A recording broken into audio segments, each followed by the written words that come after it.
Did you ever feel like an expert after receiving information from one source? You feel ready to explain the topic to anyone, but here is the truth. You have not integrated the incoming information with the existing knowledge. You have just borrowed the ideas from a writer. You are not building knowledge, you are just a ghost in someone else's house that is existing within the mental framework of the other writers. The problem is, the information was easy to consume, and your brain lied to you that you have mastered the subject, when in reality, you were just a passenger on someone else's neural pathway. Today, we are looking at the neuroscience of why reading one source makes you feel brilliant but leaves your understanding shallow. You should first understand the anatomy of the trap. When you learn from one source, your prefrontal cortex sets an anchor. Every thought you have from that moment on is biased toward the first piece of information. You are not exploring the subject, you are on a leash. You think you are analyzing, but you are actually just circling the author's original point. You have outsourced the critical thinking before you have even finished the chapter. Your brain is comfortable with this approach because it's a metabolic miser. It wants to save more energy. And for the brain, following the smooth logic of a single source is energetically cheap, but synthesizing ideas or forcing your neurons to reconcile two or three conflicting ideas is metabolically taxing. It burns real glucose. Your brain will lie to you and say, "You've got the gist.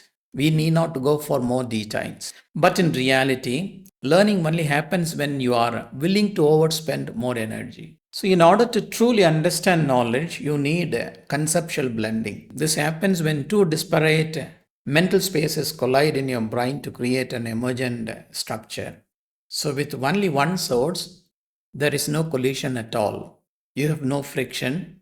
Deep learning is the heat generated by the friction of the opposing ideas or different perspectives. Without that second source to challenge the first one, you are stuck in a cognitive echo chamber. I will suggest some strategies to overcome this. First, consume your first source, but don't assume you understand it yet. It's just the first piece of information. Second, actively seek a source that uses different terminology or a metaphor that contradicts the first one. This creates cognitive resonance. It forces the default network to stop idling and start hunting for connections to solve the conflict. This is where your own thought is born. Then you have to synthesize ideas. Don't memorize what they said. Learn the gap between them. That gap, the space where they disagree or overlap, is where your true authority and understanding live. Therefore, next time if you feel that rush of understanding after reading one article, stop it. Ask yourself, am I learning or am I just echoing?